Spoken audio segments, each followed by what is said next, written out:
А како што веќе добро знаете, во петок, првиот термин во 7 часот и 35 минути, е резервиран за гости од клиничката болница Аџи-Бадем Систина. Ова утро заедно со нас е професор доктор Андреј Петров, специјалист по дерматовенерологија од Аџи-Бадем Систина.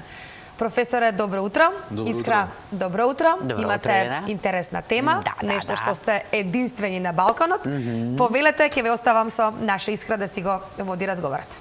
Ти благодарам, Мерина. Да, добро утро и до гледачите. Докторе, добро утро, добро ни дојдовте. Благодарам на поканата. Да, имаме убава тема, нешто на кое што сте вие горди, а ние среќни. Што го имате? Ласерската дерматологија е нешто за кое што доста се зборува. Периодов, па малку да ја демистифицираме. Што се подразбира по тој ласерски третман на кожата? Ласерски третман на кожата, тоа значи дека се прави нешто што вообичаено порано сме го правеле со други методи, со нож, со смрзнувања, со одредени други процедури, не знам, термокоагулации, радиобранови методи. Денес го правиме претежно со ласери. И тоа, кога ќе се каже ласер, тоа е прилично општо. Нема еден ласер, има многу ласери и тие зависат од тоа кој им е абсорбциониот медиум. Значи, некои се абсорбираат од водата, некои од пигментот во кожата, некои од крвта, од хемоглобинот. Така да различни ласери делуваат на различни нивоа за различни промени. Ние, за среќа, можем да кажем дека го имаме заокружено тој ласерски спектар и располагаме со 8 ласерски системи кои го покриваат целиот портфолио на дерматолошки проблеми што може да се третира. Да, значи вие не само што го имате најсовремениот ласерски центар, го имате единствен од таков тип кај вас. Јас стално така? кажувам и со колеги некојаш кога разговараме со други места дека сите имаат по нешто, ама ние имаме се. Значи не само што се тоа што се технолошки напредни машини, туку има покривање на се она што може да се третира, бидејќи вие може да купите или да набавите еден ласер. Меѓутоа, тој не ви ги решава сите проблеми. За да ја заокружите целата работа, за да може да ги решите проблемите на луѓето, треба да имате еден обмислен ласерски центар кој ги покрива сите спектри што ние го имаме, нормално и компетентен кадар да работи со него. Докторите што се заедно со мене таму на. Тоа сакав да прашам, значи едно е да се има Space Shuttle, така? Да. Но секако треба знаеш да го возиш, да. Да. Колку е важен самиот тим при оваа ласерска дерматологија?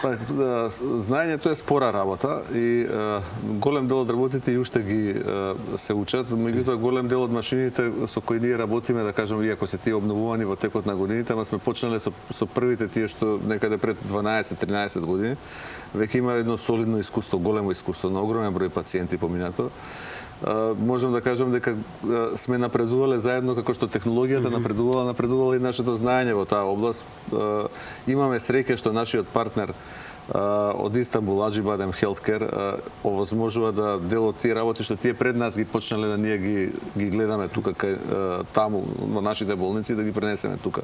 Кај нас, така да со тие стручни престои таму, со работата тука се напредува и нормално дека знаењето оди напред.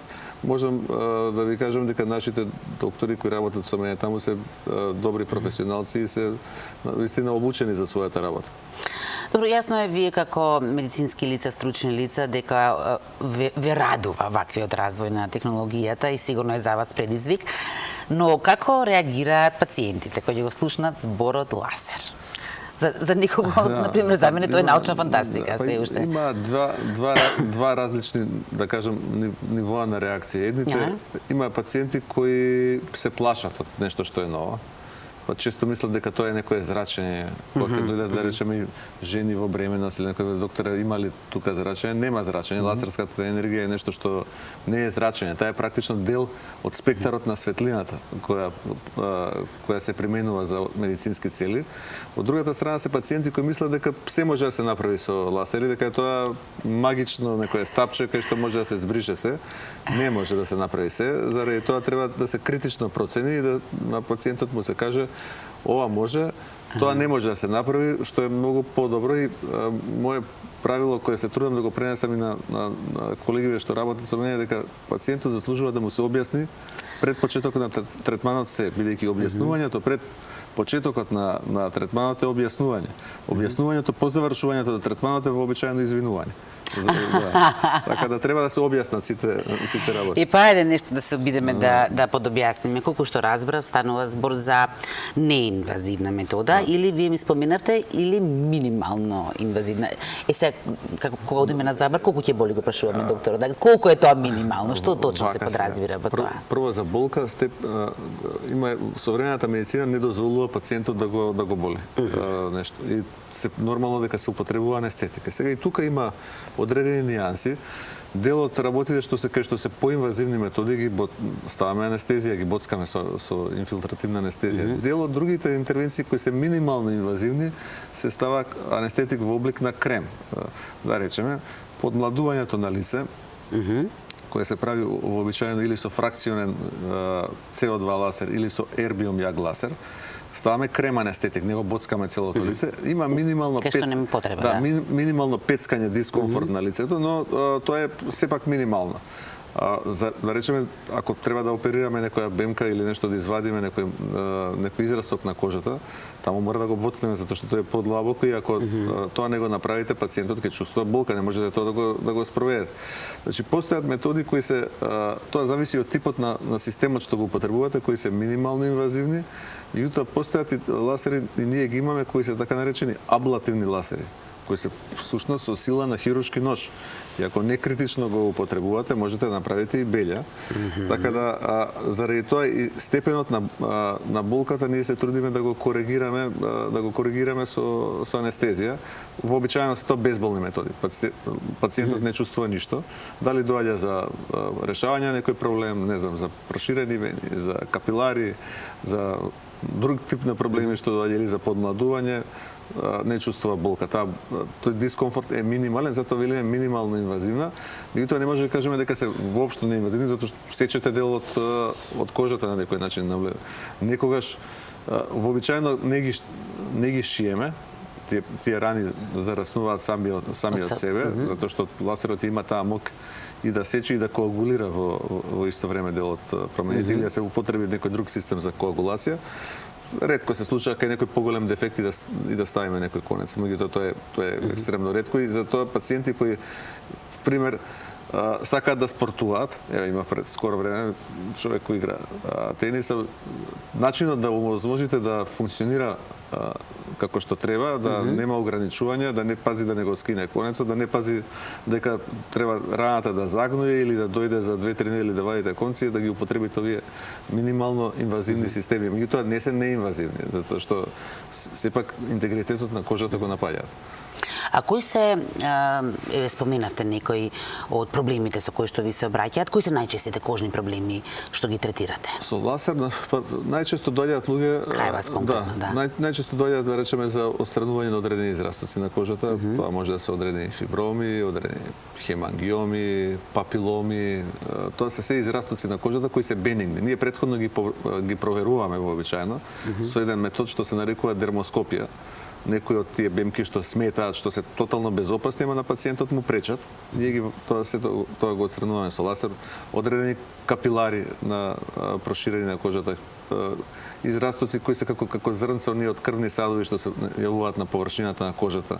Исто така може да се третираат со ласер различни типови на обновување на кожата, лузни од акни, лузни од стрии, лузни од хируршки операции. Имаме системи ласерски кои се употребуваат за васкуларни промени на лицето, не знам, розација. Имаме ласери кои се за отстранување на тетоважи и на пигментација на лицето. Се тоа системи кои покриваат еден широк спектар. Има нормални ласери со кои работат дел и од нашите високо обучени техничари за ласерско отстранување на влакна, за hair removal, кај што Мислам дека работиме веќе 12-13 години, имаме сега и нови машини кои ги користиме и можам да кажам дека пациентите се повеќе од задоволни. Значи решавате не само медицински проблеми, туку и сите возможни естетски.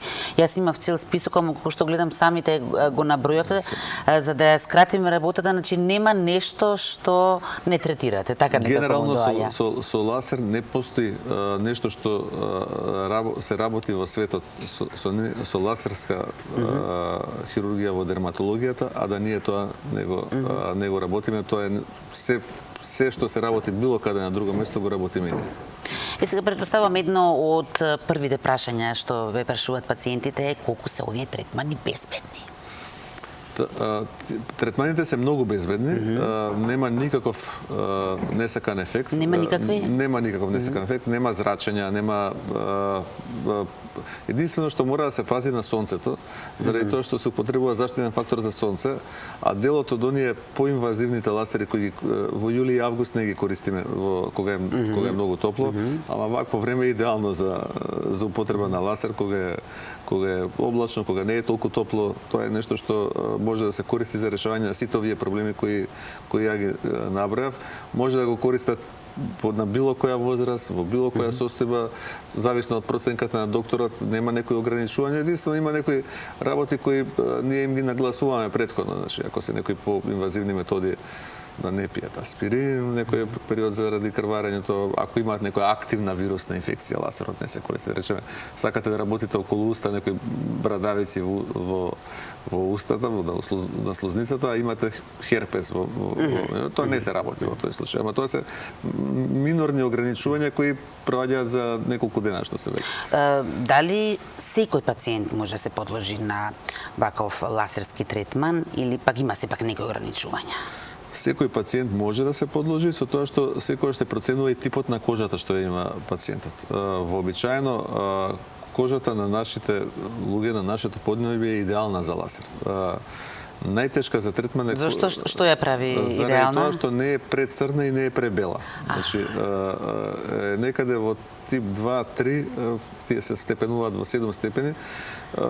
Потешко е кај луѓе, да речеме, кај хиспано, типот на кожа или кај црната кожа е многу покомплицирано да го употребувате лазерот, заради тоа што остава обично после тоа може да остави, ако не го употребувате како што треба, одредени флеки, одредени трагови.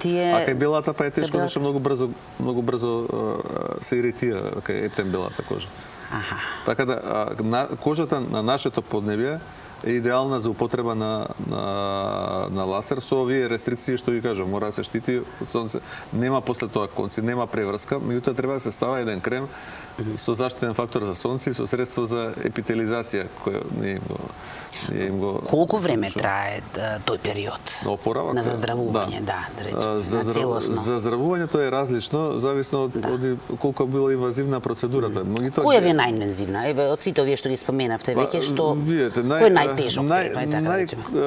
Најдолго се речеме ако правите ако имате цело лице со акни, со лузни од акни, и ако тие лузни ги поминувате со фракционен јаглеродиоксид лазер, црвенилото обично е најинтензивно и пациентот треба да очекува или пациентка дека една недела ќе биде црвен во лицето и дека треба да мачка одредени кремови. Други некои процедури кои се порадикални кај што се отстрануваат одредени работи не се проблематични зашто тоа се обично мали зони. Меѓутоа ова е широка зона кај што целото лице е засегнато и таа вообичаено бара некој опоравок од една недела. Некогаш на местото кај што сме удриле со лазерот се јавуваат како красти, како корки, како ќе се изгребеме, меѓутоа му објаснување на пациентот дека тоа еднаш, два пати ќе се промени и ќе дојде она нормална, млада, здрава кожа која после тоа ќе се појави, која со тек на време ќе се нивелира, ќе биде со иста боја како бојата на околната кожа. Идеални се лазерите и за слузници, значи често одредени вирусни брадавици, генитални, одредени промени на јазикот, на устната шуплина ги третираме заради тоа што слузницата побрзо заздравува од кожата. Многу побрзо епителизира од кожата. И уште побрз е периодот на заздравување, а не користите нож за отстранување на тие промени, така да опоравокот е релативно брз, тогаш нормално тоа на сите им кажам, тоа не е гумичка, не е магично стапче, не може да го збришеме и ништо да нема веднаш да бидеме другиот ден како да не постоело тоа. Од зависно од тоа што се третираат каков е проблемот, зависи и бројот на третмани, така? Да. Но дали ефектот е веднаш видлив? Кај некои работи е веднаж видлив во моментот, инстантно. Да речеме, имате некој хемангион, голем крвен сад, кај што во моментот кога ќе го издишите, тој не му се верува на пациентот. Сум имал луѓе кои влечат огромни фиброми, тоа се беззначени. Американците ги викаат skin tag, оние израстоци на кожата. Некој сум видел големи во големина, да речеме, на ракометна топка дека ги влечат во организмот, а се една тенка петелка се држат и луѓето се мачат со години. Кога ќе видат како тоа исчезнува за 5 минути, просто им е неверојатно тоа што се случува.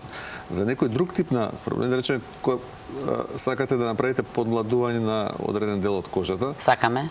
Ви благодарам. Не, вас не ви треба, меѓутоа кажам, ако гледачите сакаат, тогаш се стимулира со лазер нов колаген. Сега за новиот колаген му треба време. Површниот тој ефект на аблација, на невидливо сечење на кожата, пациентот ќе го почувствува веднаш тие флеки, пигментации што се на површината ќе бидат отстранети. Ама за новиот колаген да се создаде, да ја оптегне кожата, му треба некаде 6 месеци. Значи така да за тоа треба време. За успешноста да ве прашам на третманите? Успешноста е генерално пациентите се задоволни и ги сакаат третманите, самото тоа што доаѓаат некогаш кога ќе пробаат еднаш никогаш не застанува, тоа покажува дека не се пишман со тоа што го направиле, дека гледаат дека вреди и дека гледаат дека на едноставен начин им го решава проблемот. Мора критично да им се ветува на луѓето што може да се постигне. Пример, ако дојде пациентка со стрии, не може да ја кажете дека 100% ќе ги отстраните стриите со лазер. Меѓутоа можете да ја кажете дека во 60 до 70% тие ќе бидат испеглани, помалку видливи, бојата ќе биде блиска до кожата, практично скоро и да нема да се приметуваат. Но не може да кажете целосно ќе ги отстраниме, тоа важи и за некој друг тип. Иако може би ќе биде целосно, но сепак мора со резерва, претпоставувам. Со текот на времето кожата кога ќе создаде нов колаген, она самата се пополнува. Не можете веднаш да секојаш е подобро да кажете помалку, па да испадне подобро, отколку да ветите не знам што, па на крај да испадне полошо. Има работи кои 100% се решаваат, се разбира во моментот и тоа е видливо, но тоа е работа на баланс. Има одредени работи кај што други методи не функционираат, па пробувате со лазер кај што кај дел од луѓето ќе функционираат, кај дел од не. Да речеме, има луѓе што не сакаат да пијат таблети, ние за габични инфекции на ноктите даваме по 6 месеци, 3 до 6 месеци таблети. Сега 3 до 6 месеци да пиете таблети, а сакате да носите отворени чевли, имате проблем со тоа, дел од пациентите се решаваат за пациентките за лазер и тоа функционира 60 до 70% од случаите се избегнува таа потреба да се пијат таблети толку долго, медикаменти. Има и такви случаи, се користат лазерите за отстранување, да речеме, на некои работи кај што хирургијата не би сакала да се плетка, да речеме одредени промени околу аналниот отвор и така натаму, кај што нашите дигестивни хирузи не сакаат да ги сечат заради правење на одредени проблеми на сфинктерот и така натаму, кои после хирургија може да настанат. Со лазерот тие проблеми ги нема и тоа е нешто што исто така го користиме успешно. Така да има бројни предности. Има која е маната? Мана е само ако некој човек, некој доктор некритично тоа го употребува. Значи тоа е единствената мана што лазерот мора да има, ама тоа во аџибадем систина не се случува. Докторе, многу ви благодарам. За самиот крај сакам само да ве прашам, кога сте студирале, ова било незамисливо. И дали никогаш сте сонувале дека еден ден ќе имате можност да работите, да бидете дел од еден ваков современ и сега совршен лазерски центар? Ова е најдобро прашање што сум го добил, кој никој не ми го поставил, а често затоа што имам еден одговор. Кога сум студирал и кога кога почнав да работам на дерматологија, бев малку фрустриран од работата затоа што обично моите колеги, а и јас тоа сакав, отидов хирургија, кардиологија да работат. И во тој период многу сакав да можам да се менувам меѓутоа со нив. Меѓутоа денес времето толку многу се смени, што тие сите голем дел од нив би сакале да се менуваат со мене, толку многу напредна дерматологија, особено овој дел на, да кажам, лазерска дерматологија, естетска дерматологија, дерматолошка хирургија, што голем дел од нив би сакале заради начинот на работа, заради тоа што ги работиш, голем дел од работите што се многу интересни, а реално не трошат до толку од своето време, веројатно би сакале да се заме. Не сум мислел дека вака ќе отиде, дека ќе се развива медицината. Прв пат ја видов оваа можност на еден стручен престој многу години одамна во Лјубљана. И тогаш кога ги видов прво ласерите, колегата што и денес работи таму, има најголемата приватна клиника во Лјубљана, ми вели, работеше тогаш државно, ми вели, пробај, што е ова ласер? Јас ласер сум гледал до тој момент само на филмови, нешто што ги гледам. Star Wars. И тоа беше првото соочување. За после тоа да следи се ова што следеше, благодарение се разбира и на еден гигант во медицината како што е Аџи Бадем и на визијата тука да се развиваме на ваков начин. Зашто и менаџментот има свои големи заслуги. Ви благодарам многу што ова го работите, ви благодарам што постоите за наше добро. Така. Ви благодарам на поканата. Ирина? Ви благодарам и на двајцата, одличен разговор. Искра со тебе ќе се видиме малку подоцна. Професоре, убав ден ви посакувам. Ви благодарам што бевте наши гости.